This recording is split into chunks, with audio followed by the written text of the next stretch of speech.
Welcome to Colorado Unsolved Mysteries, a journey into the shadows of the Centennial State, where history, legend, and the unexplained collide.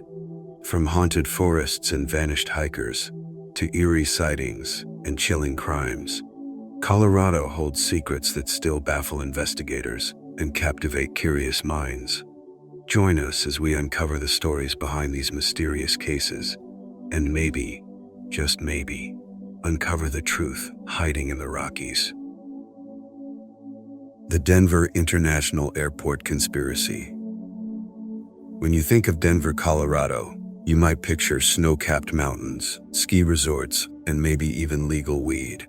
But what if I told you that just outside the city lies one of the strangest and most talked about airports in the world? Welcome to the Denver International Airport, or as some call it, DIA. The Illuminati's playground. Yep, we're diving headfirst into the deep, swirling rabbit hole of one of America's biggest and boldest airport conspiracy theories. So buckle up, because this flight's going to get turbulent. Let's start with the basics. Denver International Airport opened in 1995, 2 years late, and a whopping $2 billion over budget. That's right, billion, with a B. And right off the bat, people began asking questions. Why was it built so far outside the city when the previous airport was fully functional and much closer to downtown? Why the secrecy during construction? And why were 5 massive buildings reportedly buried rather than demolished? That last one is a biggie. Construction workers have claimed they were asked to build structures, only to find out later those buildings were just buried underground. Some say these form the backbone of a secret bunker system, possibly for the global elite, government officials, or even aliens. Now, let's talk about the art. DIA is filled with creepy, cryptic, downright disturbing murals and sculptures. There's one massive mural called "Children of the World Dream of Peace." Sounds wholesome, right? Until you actually look at it, where you'll see a gas-masked soldier wielding a sword, dead children in coffins, and a post-apocalyptic wasteland. Then there's Blucifer, the 32-foot-tall blue Mustang sculpture outside the airport. Locals gave it that nickname because of its glowing red eyes and, well, the fact that it literally killed its creator. Yes, the sculpture fell on artist Luis Jimenez during construction in 2006. Severing an artery in his leg, he bled out before help arrived. Now the demon horse guards the airport, greeting travelers with an eerie stare and a side of death lore. And don't even get me started on the strange statues inside, like gargoyles popping out of suitcases, or the time capsule in the Great Hall that's sealed shut until 2994 and bears a dedication to the New World Airport Commission, which doesn't exist. Seriously, look it up. One of the most persistent theories is that beneath the airport lies a massive underground bunker system. We're talking government hideouts, FEMA concentration camps, maybe even secret alien headquarters. There are reports of elaborate tunnels, high-tech rail systems, and restricted access points guarded round the clock. Some airport workers have even hinted at seeing strange things, like unusual equipment being moved underground, or hearing low-frequency hums in restricted areas. Then there's the strange shape of the airport itself. From above, some claim the runways form the shape of a swastika, sparking theories about Nazi connections, mind control programs, and the airport being a future hub for totalitarian power. Is it just bad design, or is there something darker going on? Here's where things get even weirder. The airport knows about the conspiracy theories, and instead of denying them, they lean into it. DIA has put up posters with alien eyes peeking out from behind construction walls, and slogans like, "Are we building an alien bunker?" or "Welcome to the Illuminati headquarters." Marketing genius, maybe, but for conspiracy theorists, this is like waving a red flag. It's either clever deflection or a way to mock the truth while hiding it in plain sight. And then there's the massive Masonic plaque.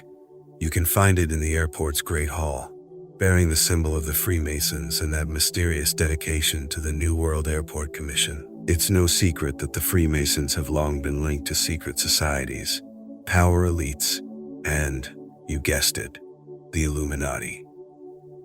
Coincidence or confirmation? Let's be fair. There are logical explanations for many of these things. The swastika-shaped runway, it's likely just an efficient design that allows for takeoffs in multiple directions, depending on wind. The weird murals, the artist claims they represent the journey from war to peace.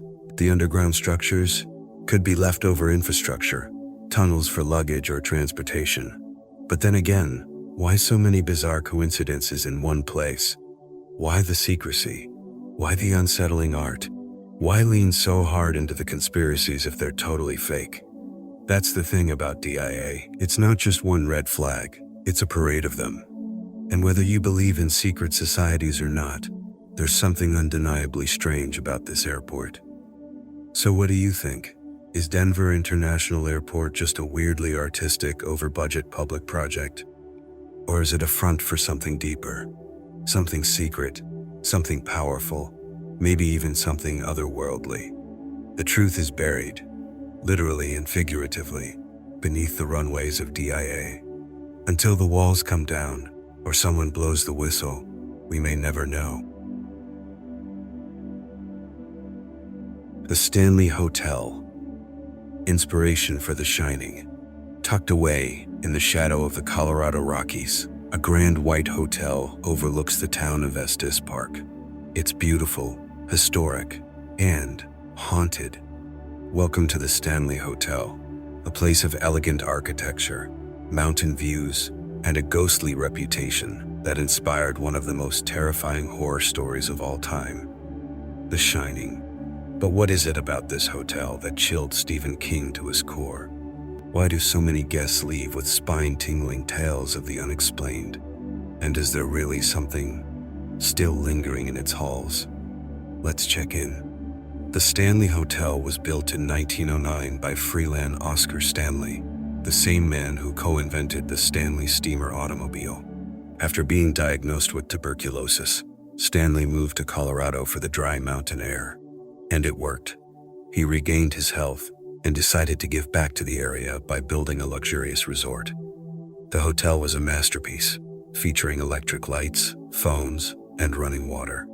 It quickly became a favorite getaway for the wealthy elite.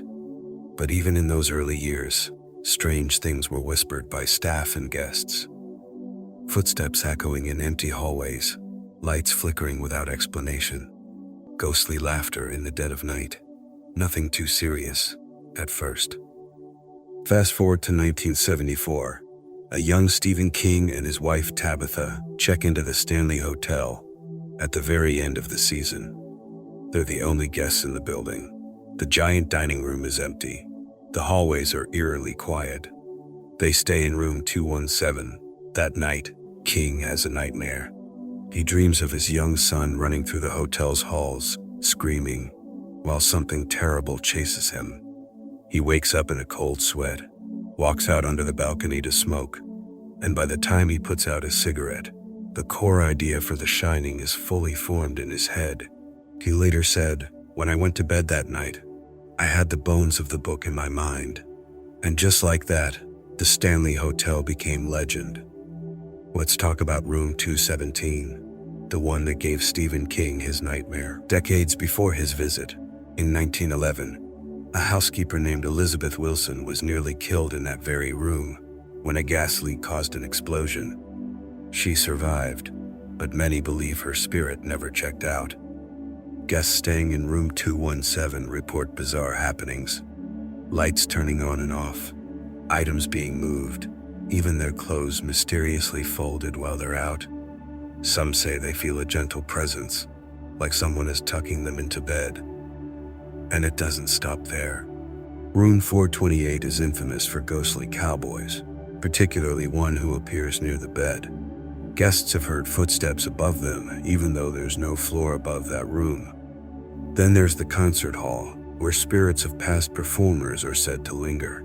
People have heard distant piano music, applause, even laughter, when the room is completely empty.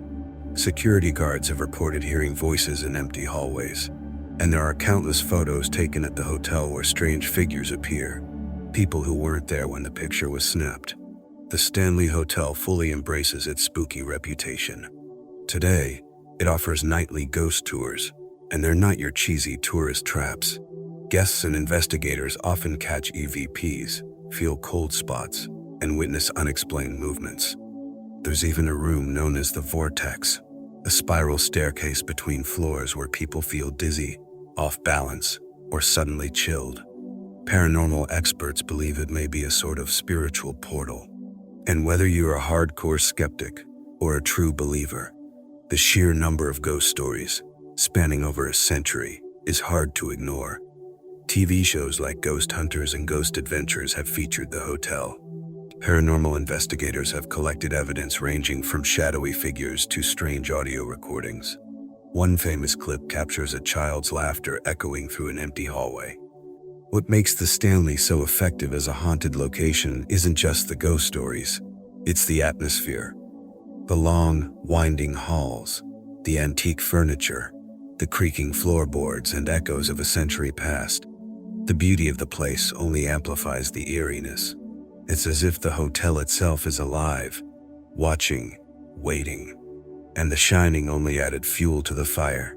Interestingly, while Stanley Kubrick's film adaptation used a different exterior, the TV miniseries version of The Shining was actually filmed at the Stanley itself. Today, the hotel remains a major destination for ghost hunters, horror fans, and curious travelers looking to experience something beyond the veil. So is the Stanley Hotel truly haunted? Or is it simply the power of suggestion, fueled by legend, literature, and late-night whispers? Whatever the truth may be, one thing is certain. The Stanley is more than just a beautiful historic hotel.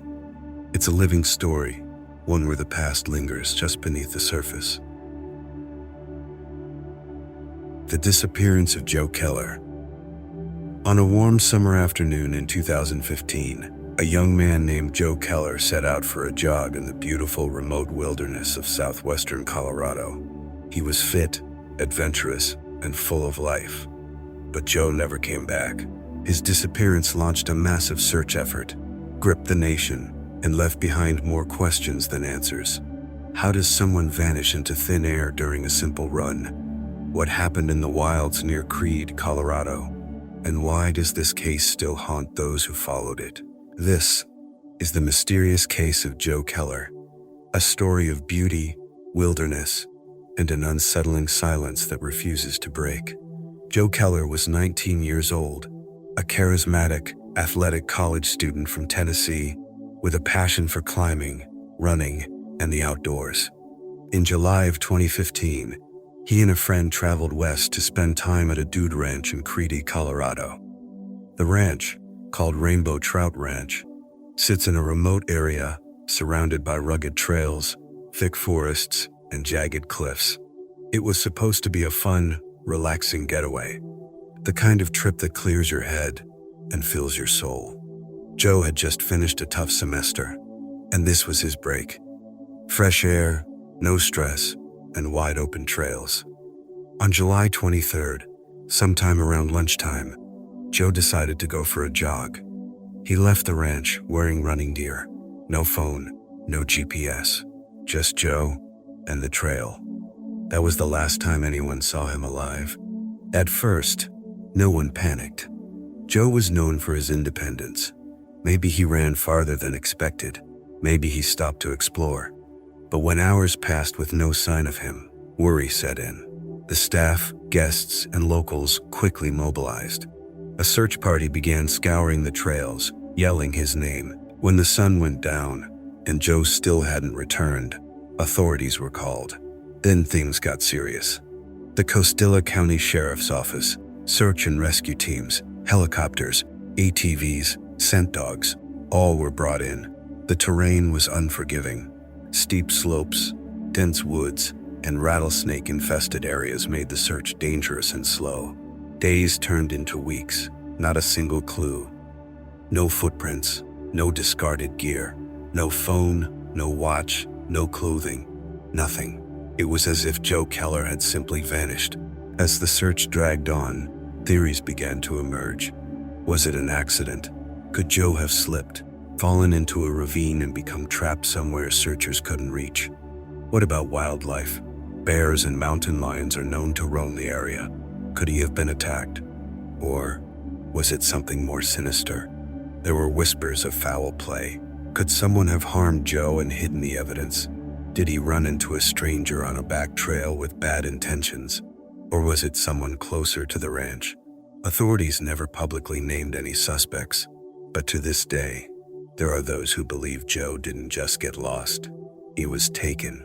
And then there's the theory of voluntary disappearance. Did he leave on purpose? But that didn't make sense to anyone who knew Joe. He had no history of depression or instability. He was close to his family. He loved adventure, but he wasn't reckless. Something just didn't add up. Over a year later, in September 2016, a hiker made a disturbing discovery. Just 3 miles from the ranch, Joe Keller's remains. His body was found in a rugged area near a cliff. Nearby were some of his personal items: shoes, a water bottle, a watch. But not everything was recovered. And strangely, there were no clear signs of trauma or animal attack. Authorities ruled the death an accident. They believed Joe had fallen from a high point and succumbed to his injuries. But not everyone is convinced. For one, the area where he was found had already been searched multiple times. It was hard to believe they missed a body so close to the ranch for over a year. Plus, experienced search dogs had been in the area. How could they have missed it? And what about the condition of the remains? Some claimed they seemed too intact for an entire year of exposure. Others noted that certain key items were never recovered at all. It felt less like closure and more like a curtain pulled halfway shut. Joe's parents, Rick and Zoe Keller, were devastated, but not defeated. They fought to keep Joe's story in the public eye. They questioned the investigation, the slow communication from authorities, and the gaps in the timeline. To them, something still felt wrong. They believed Joe may have met with foul play, and that someone out there knows more than they're saying. Today, Joe's case remains officially closed, but the mystery surrounding his disappearance still lingers. No one knows exactly what happened during those final moments. No one knows why a healthy, strong young man would vanish so close to safety, in broad daylight, on familiar terrain. Joe Keller was more than a headline. He was a son, a friend, a bright light with a passion for life. And like many wilderness mysteries, his story raises a chilling question. How can someone just disappear? In the vast, untamed beauty of Colorado's mountains, Joe Keller's memory lives on, not just as a tragic figure, but as a reminder that even in our modern world, some places still keep their secrets. UFO sightings in San Luis Valley. There's a stretch of land in southern Colorado that feels different, quiet, isolated, surrounded by mountains, framed by desert, and bathed in silence. It's called the San Luis Valley, and for decades, it's been the epicenter of unexplainable activity. Glowing orbs, metallic crafts, silent triangles, cattle mutilations, vanishing figures. Locals will tell you, strange things happen here. And when you look up into the night sky, don't be surprised if something is looking back. This is the mystery of the San Luis Valley UFO sightings, one of the most active and least understood hotspots in America. The San Luis Valley stretches over 8,000 square miles, touching the borders of Colorado and New Mexico. It's ringed by the Sangre de Cristo Mountains, where myths run deep and silence runs even deeper. The land has long held spiritual significance to Native American tribes like the Ute and the Navajo. Some believed it was a thin place, where the veil between worlds grows fragile. Even Spanish settlers in the 1600s spoke of lights dancing in the sky and mysterious beings emerging from the hills. But it wasn't until the 20th century that the sightings became more frequent and more intense. In the late 1960s, A wave of UFO sightings and cattle mutilations rocked the region. Ranchers began reporting dead livestock, drained of blood with surgical precision, no tracks, no predators. The phenomenon was chilling and unexplained. At the same time, locals started seeing strange crafts hovering silently over their fields, glowing spheres, classic saucer shapes, even cigar-shaped objects that would vanish at impossible speeds. One of the most infamous incidents occurred in 1975, when multiple witnesses, including law enforcement, spotted a triangular craft above the valley. It moved silently, with no exhaust, no sound, just hovering, watching. Military jets were scrambled, but by the time they arrived, the object was gone. Coincidence, or something avoiding detection? Among the most disturbing and well-known cases is the Snippy the horse incident. In 1967, a horse named Snippy was found dead on a ranch near Alamosa, her body completely drained of blood. The flesh on her head had been stripped clean down to the bone, yet there were no signs of struggle and no tracks nearby. A strange burned odor lingered in the air. Newspapers picked up the story. UFO researchers came flocking. Theories ranged from government experimentation to alien abductions. To this day, the Snippy case is still one of the earliest and most bizarre examples of alleged extraterrestrial mutilation. The activity didn't fade. In fact, it got weirder. Enter Judy Messeline, a rancher who moved to the valley in the early 2000s. After experiencing her own unexplained sightings, she built what is now one of the most unusual tourist spots in America, the UFO Watchtower. It's a simple platform with a 360-degree view of the valley. But the stories that come from it? Anything but simple. Visitors from around the world report seeing flashing lights with no source, silent crafts flying in formation, sudden temperature drops, even telepathic messages or feelings of being watched. Some leave crystals, offerings, or handwritten notes at the nearby Energy Vortex Garden, hoping for contact or clarity. Judy herself claims to have witnessed dozens of UFOs, and she's not alone. Despite the sheer volume of reports, there's been remarkably little official investigation. Some locals believe the government knows what's happening and is actively covering it up. In fact, many report increased military aircraft presence shortly after major sightings, as if someone's monitoring the situation. So what are the possibilities? Experimental aircraft? Maybe.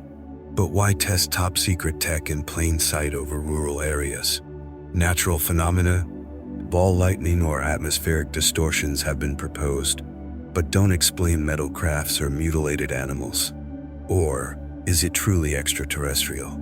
Some researchers argue the San Luis Valley is a portal, a kind of interdimensional hub. A few even claim encounters with tall beings, glowing-eyed creatures, or time distortions.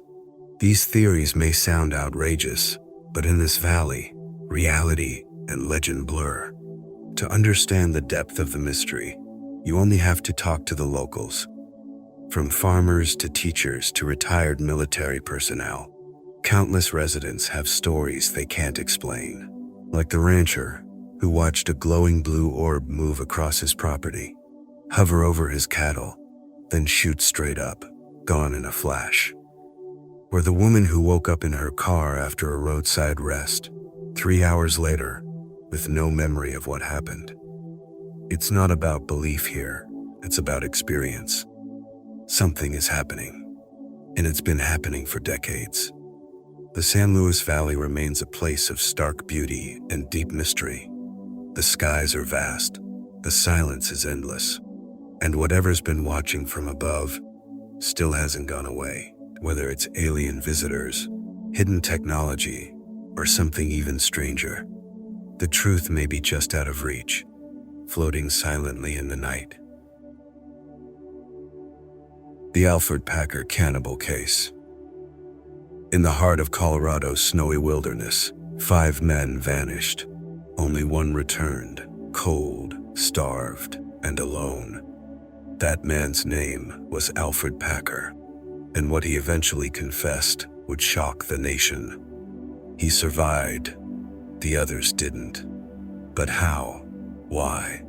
And was he a desperate man or a cold-blooded killer? This is the true story of Alfred Packer, America's most infamous cannibal, and a Colorado mystery that still sparks debate over a century later.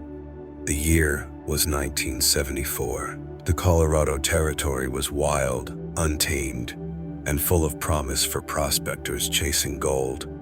A group of 6 men, including Alfred Packer, set out from Utah, hoping to strike it rich in the San Juan Mountains. Their destination, the gold fields near Breckenridge. But they chose the wrong season. Snowstorms swept across the Rockies. Food ran low, and they were hopelessly unprepared for what lay ahead. Against the advice of locals, the group pushed deeper into the mountains. That was the last time the 5 others were seen alive. 2 months later, Alfred Packer stumbled out of the woods, alone. He looked gaunt, frostbitten, and shaken.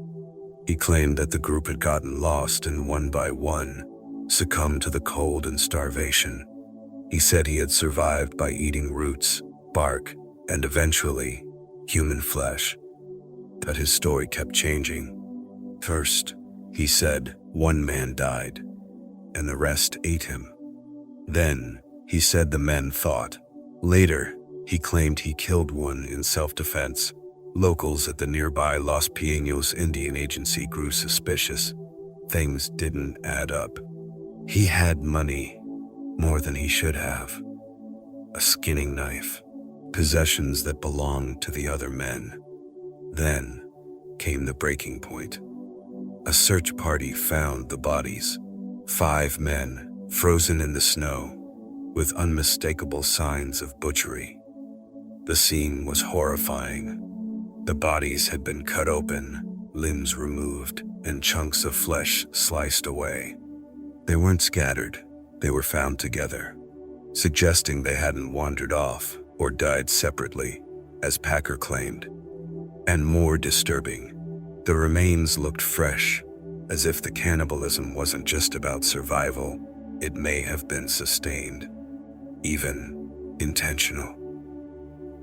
By now, suspicion turned to outrage. Packard was arrested, but he escaped jail and vanished for 9 years. In 1883, Packard was finally caught in Wyoming, living under the alias John Schwartz's.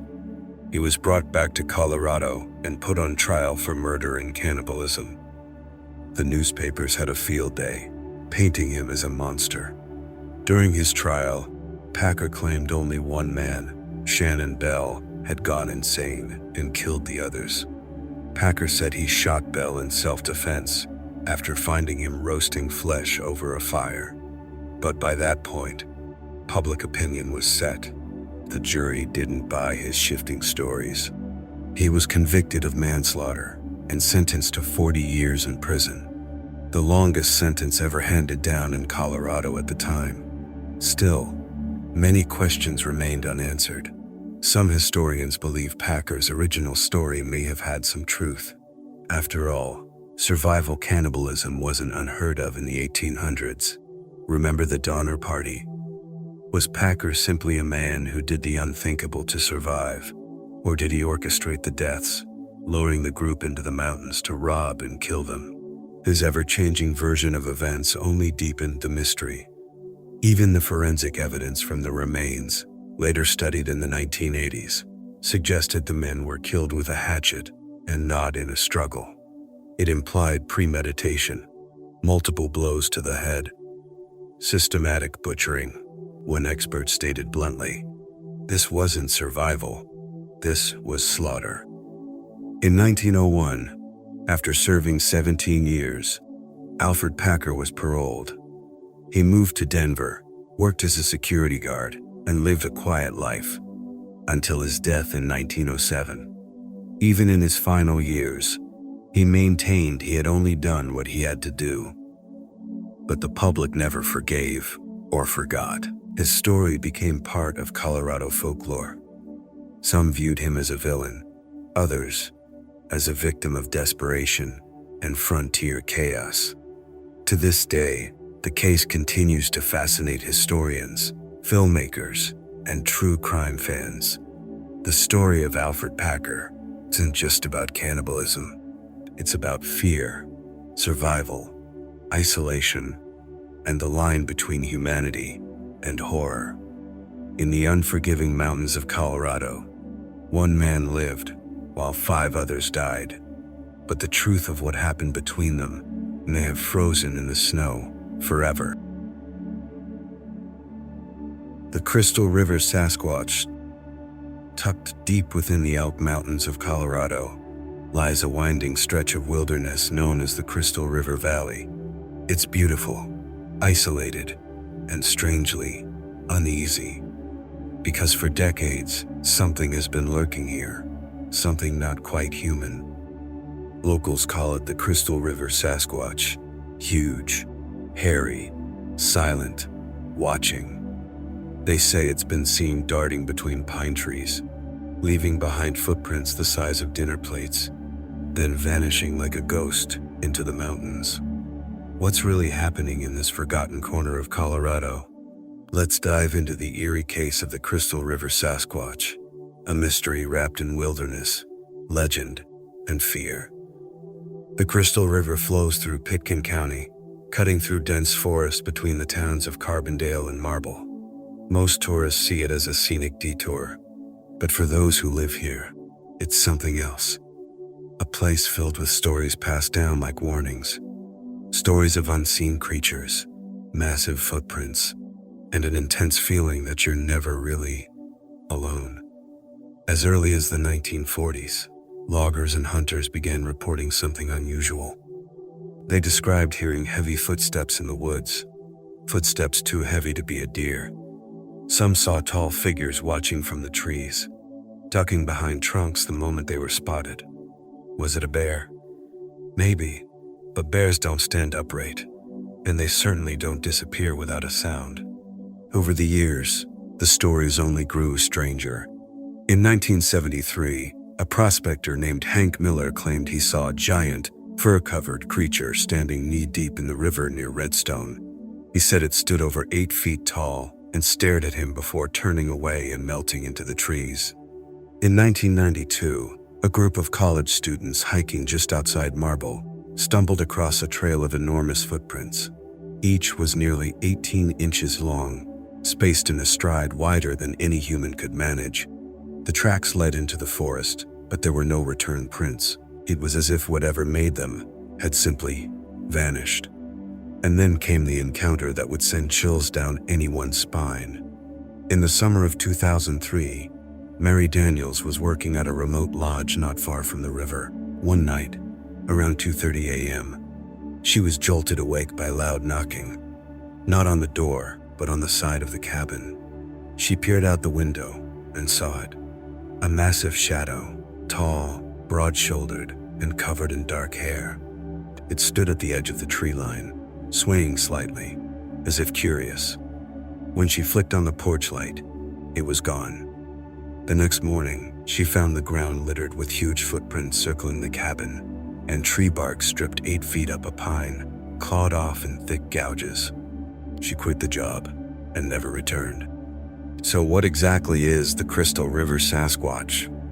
Descriptions remain eerily consistent, between 7 and 9 feet tall, covered in matted dark hair, walks on 2 legs, emits a low, rumbling growl. Skeptics offer rational explanations, most often black bears, but even wildlife experts agree. Bears don't leave bipedal tracks that large, and they don't pace around cabins in the middle of the night. Some cryptozoologists think it could be a surviving relic of Gigantopithecus, an extinct ape species thought to have stood nearly 10 feet tall. Others suggest it's a new species entirely, one that has mastered the art of hiding in plain sight. And then, there are the wilder theories. The Crystal River region has a long history of paranormal phenomena, from UFO sightings to strange light anomalies.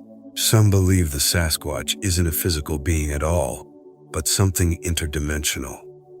Far-fetched, maybe. But in the deep woods, reality gets blurry. There's no clear photo of the Crystal River Sasquatch, not yet. But there is physical evidence. Footprint casts collected by local researchers show a level of detail, toe impressions, dermal ridges that hoaxes rarely replicate. Audio recordings captured deep in the forest feature howls and tree knocks, behavior attributed to Sasquatch sightings across North America. And then there's the pattern of missing wildlife. Sudden, unexplained disappearances of game in areas known for these sightings. Coincidence? Or something more calculated? Today, the Crystal River remains as quiet and remote as ever. There are no Bigfoot-themed gift shops here, no tours, no kitsch, just the forest, the river, and the silence. Yet people keep returning with new stories. A hiker finds their campsite disturbed. A hunter hears guttural breathing in the dark. A trail camera captures nothing at all, except one blurry frame of a shadow too tall to be human. Locals say, you don't find the Sasquatch, it finds you. In the end, the mystery of the Crystal River Sasquatch isn't just about proving Bigfoot is real. It's about what happens when we enter nature's deepest places, the places that don't want us there. It's about the fear that maybe, just maybe, we're not the apex species after all. Whether it's a lost hominid, a forest spirit, or something stranger, the message is clear. Something walks these woods, and it doesn't want to be found. The lost treasure of the Florissant Phantom. Nestled in the shadow of Colorado's Pikes Peak lies the quiet town of Florissant. It's a sleepy place, known more for ancient fossils and peaceful meadows than anything sinister. But if you ask the locals, some will tell you a story they half believe and half fear. A tale of phantoms, hidden gold, and the mysterious figure who guards it to this day. This is the legend of the lost treasure of the Florissant Phantom, a Colorado mystery buried in time, shadow, and maybe greed. Florissant wasn't always quiet. In the late 1800s, during Colorado's gold rush, it was a booming hub for travelers heading west, with saloons, stagecoach stops, and miners passing through with pockets full of gold, or dreams of it. One such traveler was a man named Elias Breckenridge, a prospector rumored to have struck a massive gold vein somewhere in the surrounding hills. It was quiet, paranoid, and always watching his back. According to the legend, Elias never trusted banks or partners. Instead, he hid his fortune somewhere near the outskirts of Florissant, swearing that no one would ever find it but him. But then, he disappeared. Days passed, then weeks. Elias was never seen again. Some said he was killed by bandits. Others believed he fell victim to the wilderness. But a few claimed they saw something far stranger. A shadowy figure roaming the woods at night. Tall, hunched, cloaked in black. It didn't speak, it didn't approach, it just watched. Locals began calling it the Florissant Phantom. Soon, strange things started happening near the edge of town. Horses would panic without warning. Campfires were mysteriously extinguished, and hikers reported finding old tools, picks, shovels, half buried in the soil, as if someone had been digging recently. Was it Elias, his ghost, or someone still looking for the treasure? In the 1930s, a rancher clearing brush on his land near Florissant discovered an old rusted lockbox buried under a tree root. Inside was a faded leather pouch filled with gold dust, and beneath that, a journal. Most of the pages were too weathered to read, but one line was still visible. "No one will take it from me, not while I breathe." Was it Elias's journal? The rancher tried to go back to the site the next day, but claimed he saw a figure in the fog, standing perfectly still at the edge of the woods. He left immediately and sold the land a month later. Even in the 21st century, the legend of the Florissant Phantom hasn't gone away. In 2009, two backpackers hiking near the Florissant fossil beds claimed they were stalked by a tall figure in a duster coat, which vanished every time they turned their head. One of them took a picture, but the image showed only trees and what might have been a shadow between them. Paranormal investigators have since visited the area. EMF detectors spike for no reason. Cameras malfunction. Some even report hearing whispering or the unmistakable sound of shovels digging late at night. Still, no one has ever found Elias's gold or proven the phantom is real. But the stories keep coming. So what's really going on in Florissant? Some historians believe Elias Breckenridge did exist, a miner who went missing in the late 1800s. There are scattered mining records under that name, but nothing conclusive. Skeptics say the story was likely exaggerated over time, a local ghost story made to scare kids and attract the curious. After all, legends make great tourism. But there's a problem with that theory. People still report sightings of a tall, silent figure in black, sometimes standing in the same spot for hours, unmoving, always watching, never speaking. And then there's the gold. Even today, metal detector enthusiasts and amateur treasure hunters flock to the area every summer. Some claim to have found small nuggets. Others swear they've unearthed empty chests with claw marks on the inside, as if someone had tried to dig their way out. Some believe the treasure isn't just lost, it's cursed. They say Elias was so obsessed with protecting it, so driven by greed, that when he died, he couldn't let go. That he became the guardian of his own gold, condemned to wander the woods forever, chasing away anyone who got too close. One local legend even claims that anyone who finds the treasure will be haunted by the phantom until they return it. Treasure or trap, wealth or warning. One thing's certain, no one has ever publicly claimed to have found Elias's gold, and those who search for it often walk away with something far less valuable: fear. The story of the Florissant Phantom isn't just about gold. It's about how obsession lingers, how greed can rot the soul, and how some mysteries are buried not in earth, but in time. Maybe the treasure is still out there. Maybe the phantom is real. Or maybe, just maybe, Florissant's past refuses to stay silent. So if you ever find yourself hiking those quiet trails and you feel eyes on your back, don't look too long. You might not like what you see. The Black Forest Haunting.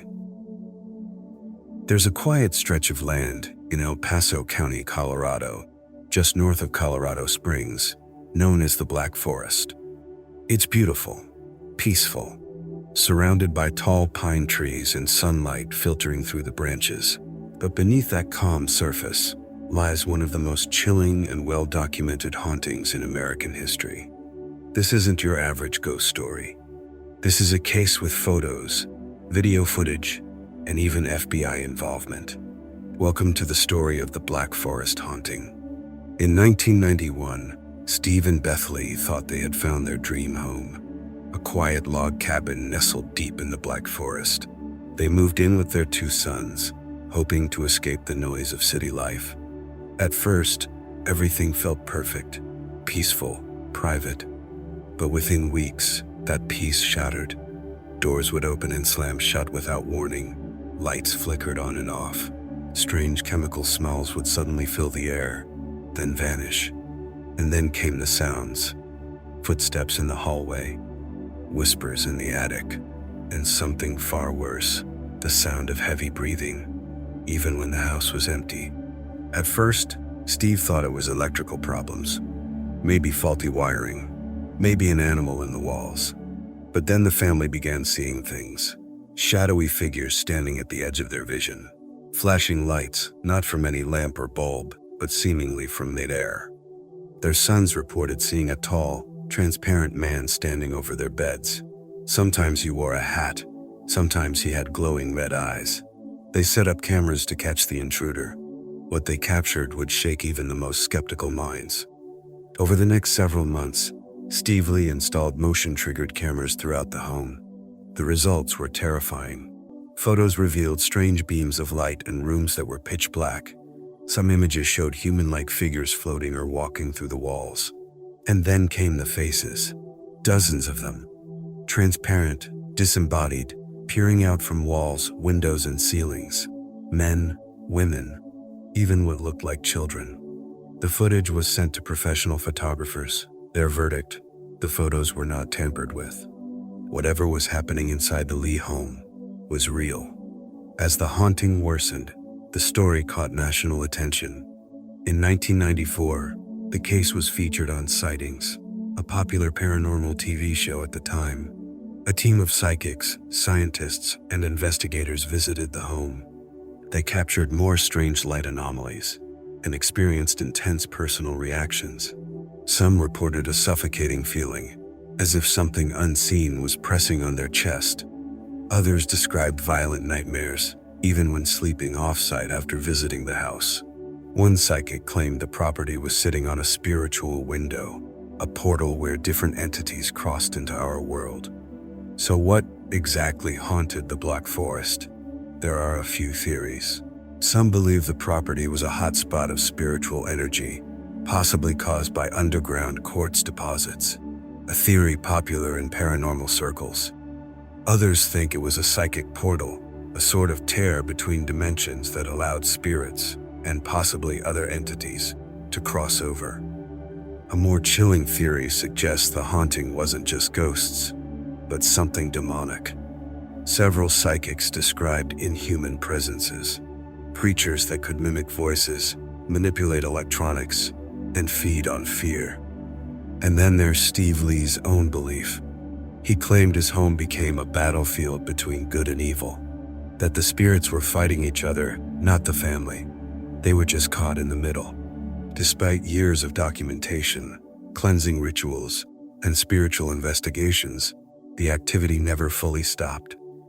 Eventually, the Lee family decided to stay. They claimed they had learned to coexist with whatever was in the house. But the evidence remains. Thousands of photos, hours of video footage, dozens of eyewitnesses. Even the El Paso County Sheriff's Department logged multiple calls to the house for intruders, though no one was ever found. The haunting of the Black Forest is considered one of the most well-evidenced cases in modern paranormal history. And still, no one knows exactly what it was. Today, the house still stands, surrounded by the same quiet pine trees. There are no tours, no signs, no markers to indicate what happened here. But those who pass by say the air feels heavy. Locals whisper about strange lights deep in the woods at night. They say the Black Forest watches you, even if you don't believe in ghosts. And those brave enough to enter the woods after dark, some say they come back, changed, quieter, paler, like they've seen something they can't explain. The Black Forest haunting isn't just a story about ghosts. It's a reminder that even in our modern world, with all our cameras, science, and certainty, there are still corners of the earth where the rules break down. Places where something waits just beyond the veil, watching, waiting. Whether you believe in spirits, portals, or psychological phenomena, one thing is clear. The Lee family saw something, and they weren't alone. The murder of JonBenet Ramsey. December 26, 1996. A quiet winter night in Boulder, Colorado, a city known for its scenic beauty and peaceful neighborhoods. But this night would become one of the most infamous unsolved mysteries in American true crime history. The murder of 6-year-old JonBenet Ramsey shocked a nation, baffled investigators, and sparked decades of speculation, theories, and heartbreak. This is the story of a little girl whose life and death still haunt Colorado and the world today. JonBenet Ramsey was no ordinary child. She was a beauty queen, a girl who won numerous child pageants, known for her dazzling smile and sparkling personality. On the morning of December 26th, JonBenet's mother, Patsy Ramsey, found a chilling note at the bottom of the stairs. It was a ransom note, demanding $118,000 for JonBenet's safe return. A suspicious amount, as it closely matched her father John Ramsey's recent bonus at his tech job. But JonBenet was nowhere to be found. Hours later, her body was discovered in the basement of the Ramsey home, strangled and with a skull fracture. The community was stunned. How could something so horrific happen in a quiet, affluent neighborhood? From the start, the investigation was filled with contradictions and controversy. Police questioned the Ramseys extensively, their every move scrutinized. Some believed the parents were involved. Others thought they were innocent victims caught in a nightmare. The ransom note itself was strange, unusually long and detailed, with language and demands some experts found odd and inconsistent with typical kidnappers. Adding to the mystery, there was no sign of forced entry, no clear evidence of an intruder. The case quickly became a media circus, with reporters dissecting every detail, turning the family's grief into public spectacle. Over the years, countless theories emerged. Was it a botched kidnapping attempt, a family member acting out of rage, or a stranger who slipped in unnoticed? One suspect, Gary Oliva, a convicted child molester living nearby, was questioned but never charged. DNA evidence collected from JonBenet's clothing and the crime scene was inconclusive for years, adding to the confusion. In 2008, advances in DNA testing cleared the Ramseys of suspicion, but the killer remains unknown. Some speculate about a mysterious intruder based on DNA found at the scene, but no one has ever been identified or arrested. The JonBenet case became one of the most covered crimes in history. TV specials, documentaries, books, and podcasts have tried to piece together what really happened that fateful night. Public opinion has swung wildly, some convinced of parental guilt, others defending the family. The intense media spotlight affected the Ramseys deeply. John and Patsy lived with the weight of suspicion until Patsy's death in 2006. The case still divides people, even decades later. Despite exhaustive investigations, many key questions remain unanswered. Who wrote the ransom note? How did the killer enter the house? Why was JonBenet left in the basement? And most haunting of all, why was a child taken from the warmth and safety of her home in such a brutal way? Some experts believe the answer lies buried in the details, overlooked clues, forensic evidence, or witness testimony that was never fully examined. Others think the truth may never come to light. JonBenet's death changed how America views child safety, media coverage, and the complexities of crime investigation. Her story reminds us how fragile life can be, and how even the quietest neighborhoods can harbor unspeakable tragedy. In Boulder today, JonBenet is remembered, not only as a victim, but as a symbol of lost innocence and the urgent need for justice. The murder of JonBenet Ramsey remains a painful mystery, one filled with unanswered questions, heartbreak, and the relentless pursuit of truth. For many, it's a reminder that some stories are never truly closed,